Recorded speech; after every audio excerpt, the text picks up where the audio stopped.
What is going on? Welcome back to another episode of the Podium Pushers podcast with Justin and Brandon. It is time to recap the Austrian Grand Prix. Last time out in Canada, we saw the McLarens come together on track after battling for about four corners. This time, we got to see them go side by side for the entire opening stint, battling for what felt like the entire race. It was the battle that we all wanted to see. We got to see it this weekend. It was an incredible race. I'm ready to talk about it. Brandon, how you feeling? I'm feeling great. It was an awesome race at an awesome venue. The Austrian Grand Prix is always a beautiful one in terms of the venue and the scenes, and usually it provides good action, and it did not disappoint this weekend. So. It definitely provides good actions. It is perfectly built for this regulations of cars. We need three DRS zones to help these boats race side by side. This track has it. It is good. It's short enough to where you can't lose the car ahead in the dirty air until you get DRS again. It's perfect for these regulations. It was a little less beautiful because a lot of those Max fans left after a certain incident on lap one, but I'm sure we will talk more about that. Let's jump right into it with your one sentence rundown from the Austrian Grand Prix. My one sentence rundown is that Red Bull's luck has run out this weekend. Obviously, the incident between Max and Kimi happened on lap one, but we did get to see them race through two corners in a clean manner, so that was nice. And then obviously it was a horrible race from Yuki, unfortunately, for him, not really helping any chances to continue his drive at Red Bull beyond this season, but hopefully he can turn it around. Yeah, just not a great weekend for Red Bull, and not something we usually see at Austria.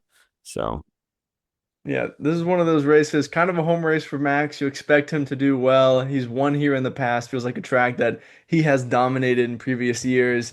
We see him get, a little screwed in qualifying. It wasn't his fault. There was that yellow flag, but you think his first run, he did put himself in that position and wasn't able to improve throughout qualifying like some of the other drivers were. Yes, he would have qualified higher had that yellow flag for Pierre Gasly's spin not happened, but that's just the way it goes. And when you end up that low in the pack, you leave yourself at risk to get caught up in those clumsy midfield moves that happened.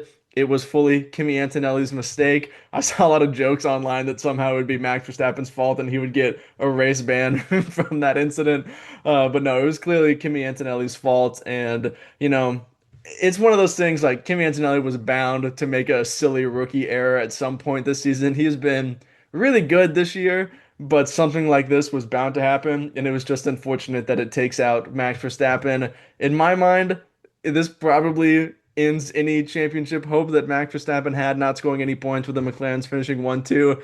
But who knows? If Oscar and Lando keep battling like this, maybe they take each other out and Max gets right back into it. But yeah, I mean, just not the weekend Red Bull we're looking for sure. yeah, I think it definitely kind of, barring any major changes, uh, takes Max out of the fight, unfortunately. But that doesn't mean that the championship is over or any less exciting by any stretch of the imagination. I think it's going to go down to the wire, and it's going to be fantastic. I think all of us knew deep down that Max was already out of the fight from like testing. We were just holding on in our heart that we wanted Max to be in this fight. But I think when we saw what that Red Bull showed up with, even last year, but at the start of this year, we were like, yeah, Max isn't winning the fight. We're only now coming to grips with it halfway through the season. Yeah. I mean, I think, yeah, like you said, even the second half of last season, it was like, and if they keep trending in this direction, it doesn't look good for 2025. But yeah, that's okay. Yeah. New times are upon us. Yeah, and boy, are they trending in a bad direction right now. We'll talk more about that later and maybe what Red Bull needs to do to reverse that trend. My one sentence rundown is that we finally got to see the McLaren battle we've been waiting for. This whole season has been a championship fight between Oscar Piastri and Lando Norris, and it is going to come down to the end of the year being a championship fight between Oscar Piastri and Lando Norris, only separated by 15 points. But this whole year, we've been waiting to see them on track next to each other. It feels like through strategy or qualifying or bad luck, they've been separated during every race. But finally, we get to see them fight. We get to see side by side action for an extended period of time. Lando Norris comes out on top on this one. So you've got to say the momentum is more on his side right now. It's probably very good for his confidence to get one up on Oscar Piastri after it felt like Oscar Piastri was taking the W every time they came across in a weekend. But man, that was incredible to watch. Thank you for letting them race McLaren. As fans, we appreciate it. But that was the fight we've been waiting for. I'm glad we finally got to see it. Yeah, absolutely. And honestly, I mean, great job by Lando and Oscar to race each other really well. I mean, honestly, it would have been pretty disappointing had they come together and one or both of them had gotten knocked out of the race, but they raced each other fair, they raced each other clean, and it was a beautiful thing to watch.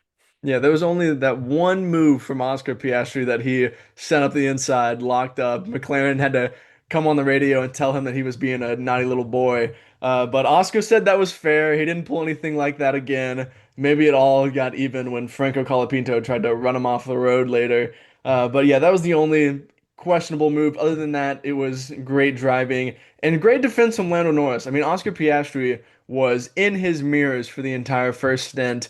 And yes, Lando made a couple mistakes here and there that allowed Oscar to stay within striking distance and really have a go that one time that he got in front of him for like a corner and a half. But Lando Norris was putting that car where he needed to. And I think this is just proving that Lando Norris is growing as a driver. Like, yes, we make fun of him. Yeah, sometimes he bottles poles, even though he's won from his last four poles in a row. So maybe he's changing that narrative.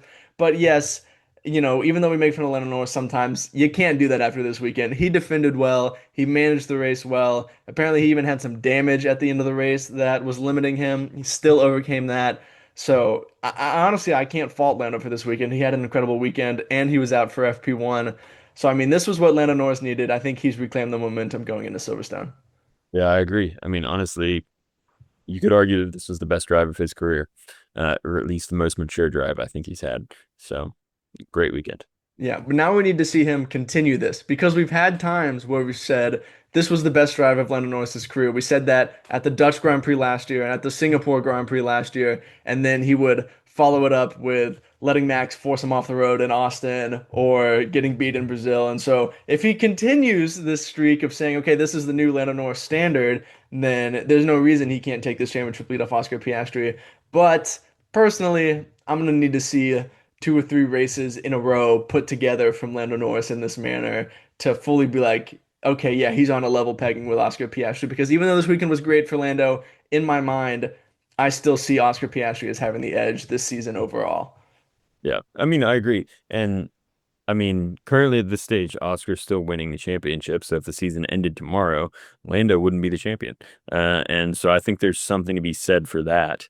And, you know, maybe Lando's kind of driving like he's got nothing to lose right now because he's not winning the championship. But Oscar is right there, so he's not letting Lando, run away with anything. So I think they've both been fantastic. So yeah, And thank goodness the championship does not end tomorrow because we have got 13 more incredible races left to go, one to attend ourselves. So I'm glad the season is not even being close to being over. I can't wait to see what happens between the McLarens for the rest of the year. Let's move on, talk about another team. Red Bull Racing. What is going on at Red Bull right now? Max has a DNF, as we stated, no fault of his own. Just one of those things happens sometimes when you're back in the midfield. But Yuki Tsunoda probably had the worst weekend you could imagine he could have. Gets knocked out in Q1, runs into Lance Stroll, and then when he made that move on Franco Colapinto, I knew it was going to happen. They switched to Yuki's onboard. I was like, he's going to hit him. It's going to happen. He sent it up the inside and he hit him. Gets the penalty from that. Ends up 2 laps down, which is absurd. I know that the car is bad. It cannot be 2 laps down bad. You cannot convince me that that Red Bull is 2 laps down bad. And then to top it all off, Liam Lawson finishes P6, and that means since they've swapped, Liam Lawson has scored more points than Yuki Tsunoda. uh, it's a crazy stat to say, but I can't say that I'm surprised that we're here. I mean, I remember talking about it when Yuki was promoted. It was like, man, that's, career wise, I don't know if that's a great move because the car just isn't there. for anybody but Max. And here we are. Yuki's not doing well. So it's unfortunate, but can't say that I'm surprised. I saw a really funny clip after the race of Isaac Hedjar like hyping up Liam Lawson when they were celebrating his points. And the top comment on that video was he's just hyping Liam up so he doesn't have to go back to that Red Bull seat.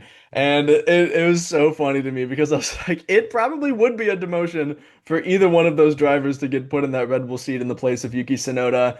And so we've talked about it at length. Even last year when we talked about the struggles of Sergio Perez, we were like, yeah, there's probably part of this that is the car. But now it is clear, there's no doubt, it is the car, it is the team. Something has to change at Red Bull.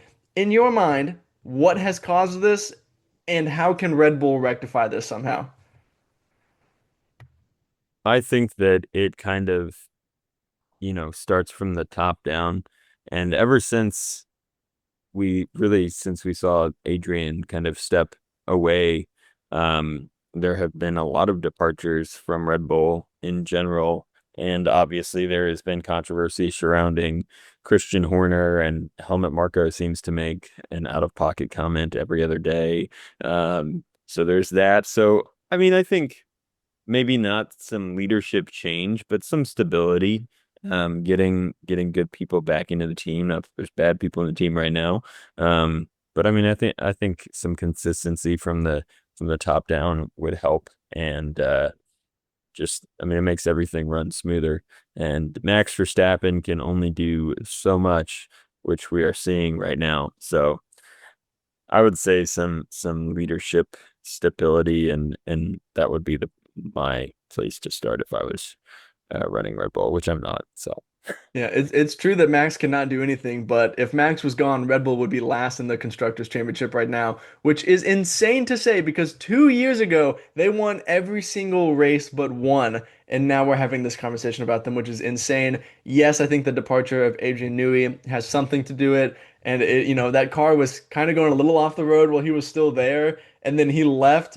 And I feel like they have no idea what to do with this card that Adrian Newey fundamentally made. Like, yes, even though there's changes in its evolution, it's still based on an Adrian Newey design concept, and they are probably a little lost in that. I think an underrated departure is Jonathan Wheatley. He's gone over to Saudi slash or Sauber slash Audi, and has obviously had an impact on that team. And so I think that has probably hurt them as well.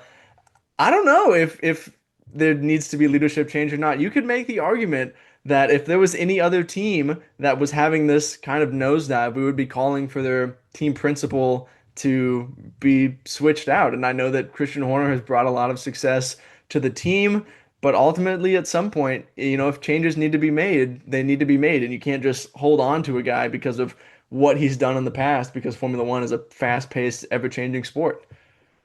yeah, and I mean, I even saw this past week rumors of Sebastian Vettel succeeding Helmut Marko in an advisory role whenever Helmut decides to leave. Which I mean, who knows, may not be for another 15 years. But I think that would be a good change. I think Sebastian Vettel would bring a lot of insight to the team, and I mean, I think he's a really good guy, and probably somebody who's pretty measured, calm emotionally, who could bring some stability.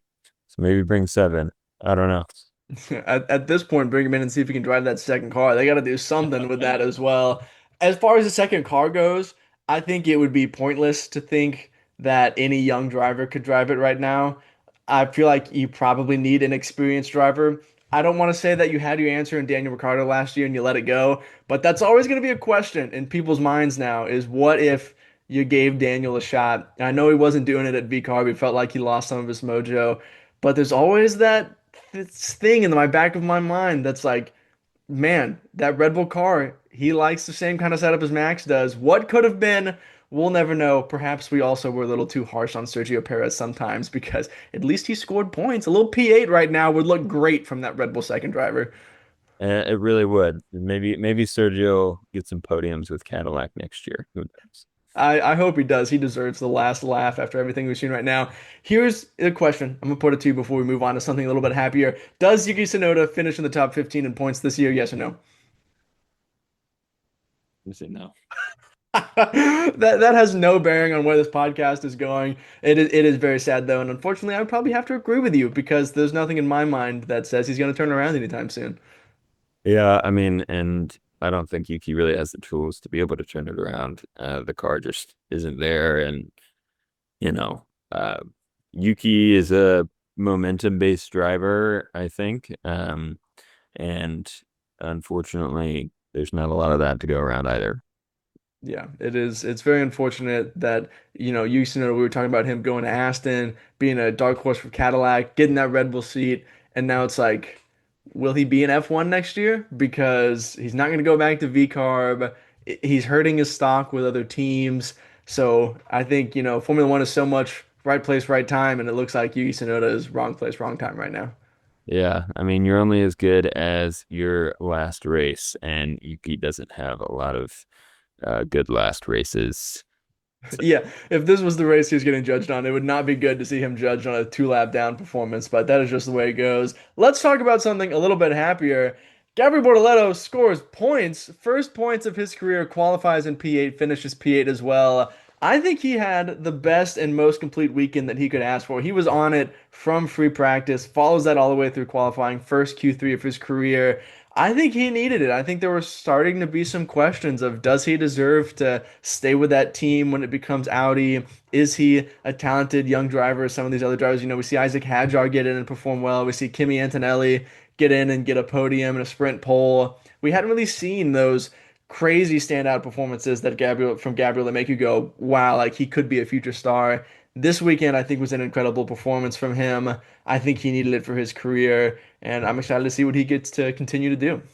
yeah, I mean, I totally agree. I think he is a fast driver, and I mean, like I've seen a lot of his stuff in F2. I mean, he's a F2 champion last year, so he's not slow by any stretch of the imagination. You can't win F2 and be a slow driver. So I think he definitely showed that off this week, and I'm hoping he can string a few of these performances together because I do think that car is getting better, and it's definitely a car now that can kind of fight on the fringe of the points and maybe be there to pick up some P9s when a few cars in front of them retire. Happens from time to time. So You're setting up something for later in this episode, and I don't like what you're doing. But for real, shout out to Sauber for turning it around because they came into the season probably still the worst car on the grid, and now it's a car that can consistently fight for points. I think it's huge for that team as well because there really was no buzz around that team going to become Audi next year, and now I feel like it's kind of picking up. You get that Nico Hulkenberg Spain performance this weekend from Gabriel Bortoleto. Surely that's going to be great for sponsorship and investors. So good to see that team as they become sadder. Before we get to our predictions, that's the second time in a row that I've missaid Audi. I'm so tired. I need to get some sleep. It's crazy. It's hot in this room. That's okay. Before we get to our predictions, let's talk about Ferrari and Mercedes. Ferrari, great weekend from them. P3 and P4 on race day. Probably Lewis's best weekend in red so far, which is exciting as we go to his home race where he's always performed well. Mercedes, what an anonymous weekend from them. They were absolutely nowhere. George Russell finished closer to Liam Lawson than he did to Lewis Hamilton, which is crazy because they just won last time out in Canada. Only 1 point between them in the constructors' standings. Personally, I don't think this is Mercedes' true form. I think we just went from the coldest race of the year so far to the hottest race of the year so far, and that obviously does not suit their car. But it feels like Ferrari's trending up as well. So this battle for P2 in the constructors, it's getting pretty spicy. it is. And I mean, this is about the time of year when we see Ferrari kick in some developments. They get better. Lewis is settling in, going to British Grand Prix, his home race, which he absolutely loves. I mean, a portion of the track is named after him, so that's pretty cool. Um, so hopefully only up from here for Ferrari. Yeah, I started watching Formula One in the midst of the Lewis Hamilton dominance, so obviously I'm not a Lewis Hamilton fan, but a Lewis Hamilton win at Silverstone in red, I can get behind that. That would be incredible. I'd love to see it. We made some predictions for the Austrian Grand Prix. I came into the weekend down by 5 points, 27 to 22, but boy, oh boy, did I have a good weekend, and I'm pretty pumped about it. Podium push for the weekend. I said Lando Norris, which could not be more correct. That is a point for me. Yeah, I think. It was a great pick from you.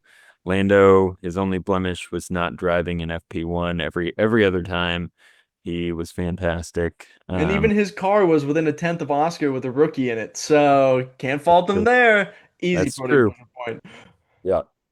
This is a great pick. My podium pusher of the weekend, I chose Nico Hulkenberg, and I really do think that I deserve this point. Nico obviously did not have a great qualifying, um, but finished P9, picked up points, double points for Sauber. They definitely needed that, and it was just a classic Nico Hulkenberg drive, starting the race in like P20 and then somehow ending up in the points. Um, and I know you might say, Brandon, there were four retirements all in front of him, but he had to put himself in the position to be able to pick up the points. So that's my case. I think it was a good drive from Nico, and obviously it yielded some good results. Um, so yeah. Listen, here's the deal. We said it just a second ago. It's podium pusher of the weekend, and the weekend includes qualifying. So I don't know if his race was good enough to overcome the bad qualifying and still get the podium pusher point. I've extended this treaty to you before, but if you get one comment that says you can have the point, I'll allow you to have the point. All right, I'll take it. I think that's fair. Um, yeah, I mean, I, I don't know that Nico could have had much more, much better of a race, than that. I think that was probably his best result, given the cards that he was dealt on What Saturday. he dealt the cards to himself, and he saw a card on the discard pile that said qualify P8 with your teammate, and he said, "Nah, it's fine. I'll start P19. I don't care." Yeah. He dealt Well, the hand to himself. fair enough, fair enough. But yeah, I mean, at the end of the day, let's see if I get the point. Great Sunday from Nico. So. Yeah, we disagree, so we'll leave it to the fans. That's the most diplomatic thing we can do. Back marker of the weekend, I said Franco Colapinto, which also could not have been more correct. Got absolutely yeeted by Yuki Tsunoda, which is not necessarily his fault, but driving Oscar Piastri into the grass while battling Yuki Tsunoda later in the race was his fault. Finishes as the second to last driver to complete the Grand Prix. I think I deserve this point as well. Yep. I mean, I agree with you. Franco didn't really help my argument out with that at all. My back mark of the weekend was Esteban Ocon. And I don't think I deserve this point. It was an all right weekend from Esteban, and everyone else seemed to have a way worse weekend. So I don't think that I can really claim this one. So Yeah, well, after qualifying where he got knocked out in Q1, I said, here we are. Got one of those Esteban Ocon weekends where he forgets how to qualify. And then he did have a great race, managed to score points. So definitely not the back marker of the weekend. Pole, I predicted Lando Norris, which was correct. and I predicted Oscar Piastri, which was not correct. In P3, I said Oscar Piastri, which was incorrect. And P3, I also had Oscar Piastri, not correct. I said Lando Norris in P2, which was incorrect. And I said Max Verstappen in P2, which was incorrect. And in first place, I said Max Verstappen, which just was fitting that he only completed two corners of the race after I predicted him. I knew it was way off after he qualified P7. That's incorrect as well. Then I said Lando Norris in P1, which was correct. So Lando saved me from a horrible weekend of predictions. Yeah, our one push and prediction, I said that at least three different midfield teams would score points, which was correct. Fernando Alonso and Liam Lawson pulling off that one stop. Obviously, Sauber double points. As soon as Yuki got knocked out in Q1 and then Kimi takes out Max, I knew I was a lock for this prediction. I'm glad I've started changing it to say at least, so I get that little bonus when an extra team scores. So that is a correct prediction for me. Yeah, it was a great weekend for the midfield teams. And then I said Max and Lando would make contact at some point during the weekend, which did not happen. And unfortunately for me, but Max and Kimmy did make contact, which was exciting for everyone. Yeah. But no point. Yeah, no half point on that. You don't get that. The fans at X Gaslight Fernando Alonso podium, which was incorrect, even though he had a great race.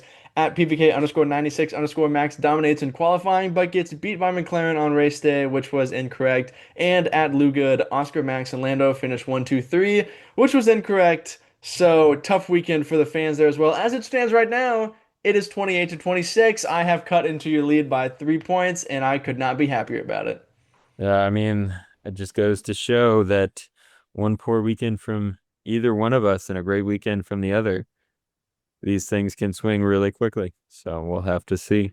Yep, don't rest on your laurels. I'm coming back. That is all we've got for the Austrian Grand Prix. Before we get out of here, Brandon, what are your parting podium thoughts? I'm excited for this next weekend. It's going to be a good race in Great Britain. Happens not on the 4th of July, but on 4th of July weekend. So yeah, go America. Um, but yeah, we'll get to see Haas out there. Maybe they'll have a special livery. Probably not, but we can only hope.